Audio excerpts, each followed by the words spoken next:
So guys, auctions, brilliant way to buy, to sell property, to make money, to get the dream home, to be sure that the property you want to buy, you've got it. There's no messing around. It's my favourite way. So Charlie and I have been having a fantastic afternoon talking through all of the hints and tips and secrets behind buying and selling at auction. Charlie's a very experienced auctioneer, Charlie Dole from Strakers, so do check out their website.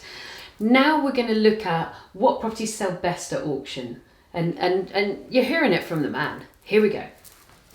I think one of the things actually I love about the job is the diverse range of properties I go out to. Whether it's from our current catalogue, we've got garages, we've got a form of public convenience in there. Have you? You got a loo? Yes, got a loo. Well, that's a score. Yeah, definitely. And right the way through to we've got this fantastic Grade 2 Victorian Manor House that's with I a saw bar. it. Yeah, and I saw it. Yeah, yes, I got a bit twitchy. The difference is phenomenal, and that's one of the most interesting bits about the job. Now, in essence, anything can sell at auction. Yes.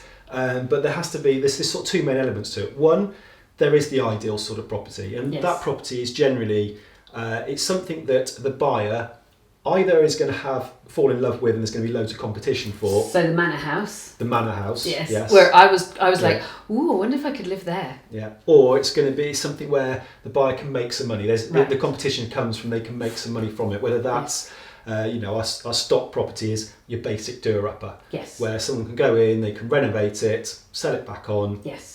Make some money on the side. And is price point important on that basic doer-upper? Price is very important now, and that's where with auction, when I go out and value a property, I'm also valuing in some ways, dare I say it, the client and their expectations. Yes. If their expectations are very high, then auction probably isn't the right route. We might meet their expectations, but we're taking more of a gamble, and auction's not the cheapest way of selling. So you're committing money and time, and if it doesn't quite work, what's the next step? But it is fast, and it's very high percentage that sell. It's and fast, you beat the national average by quite a significant way as well, which is quite nice for you. It is good. Yeah, we sort of sell about 80-85% of what makes it into the room. There are some that get withdrawn beforehand, but what makes it in the room about 80-85%, which is much higher than the national average. But so really, I think what do we sell mainly? We sell garages. We sell a lot of garages. We sell a lot of small pony paddocks. Building plots, very popular. Are they? So a lot of building plots. Sellers like selling building plots because you get a certainty. You're not dealing with people messing you around. Yes. You can move it on.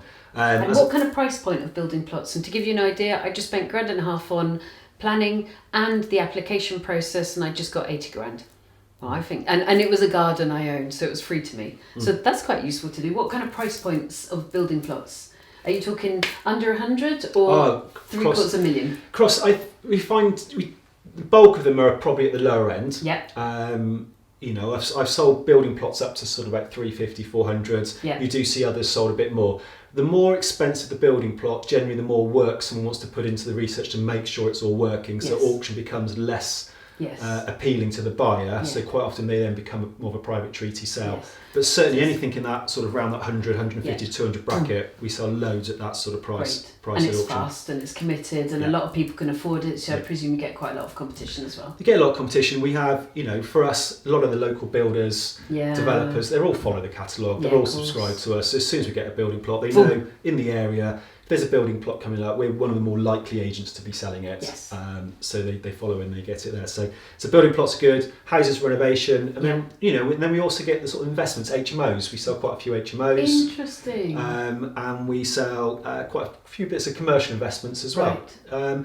Not massively those, and it all depends on the client. Some clients like to sell by auction. Some clients just think auction's the worst thing ever in the world and don't want to touch it. But they're wrong. they're wrong, but they always tend to sell well. But the important thing about auctions and the type of property sale is also how it's priced. Yes. If it's priced well, it's priced attractively. Yes. It will get interest and it will sell. If it's overpriced in an auction catalogue, it doesn't take you long to realise something's too much money because the interest levels just aren't so there. Although I'm sure you wouldn't want to do this, if for example something was overpriced and there was no interest, would you talk to the seller and say, look, I think we're better off withdrawing it and finding a different route. Yeah, definitely, because it's a waste of time for the seller. First, before that, I suppose we would talk to them about actually do we look at a price reduction? Yeah. Actually, and we've done that, and we've had occasions where it's been in the catalogue at a price, say 200,000. It's not getting any interest at all. Yeah. Had a chat to the client said, I really do want it sold, and we've dropped it, maybe as far as 160. Okay. So go for 160 plus. Suddenly it's brought 2 or 3 people out of the woodwork, and we sold it for 210. Lovely. But we couldn't get any interest when it was at 200. So it's an interesting marketing, using price as the marketing feature. It is. Well, you use the price because you want to get foot traffic, you want to get viewings, you want to get people in the room. Yes. Ultimately, those buyers will dictate where the price ends up. Where it finishes. The vendor, the seller, our clients, we set our minimum of where we want it to be. That's the reserve price. But ultimately, it's the buyers. They'll dictate where it ends up. Got you. Any other key tips for people on our last video of today? You've got to watch the whole series. They're excellent, fantastic knowledge for people buying or selling at auction. Put you on the spot, eh? I'll just drink my tea. No, key tips. I've said it many times today. I think the key tips is preparation, really. Yeah, and I think auction even more so than any private treaty. You need to be prepared whether you're selling it, get everything lined up before it goes to the market, because it is a very quick process, and you need to have everything done in advance. Yeah. And the same again if you're buying. Make sure you've got everything prepared before you get to that auction room, so you can bid with confidence and you can complete. Yes. That's wrong. I love buying at auction, pre, during, post. It's genuinely my favourite way. It could be because I'm Scottish, so I'm very used to the hammer going down and you're buying it. Do not disregard this as a major route to stock. It is technically the only route to stock that is on market at wholesale prices. Even if some of them then go to retail prices, you must know this stuff. So Charlie Dole, Straker's Auctions, watch the entire series, get knowledge about auctions.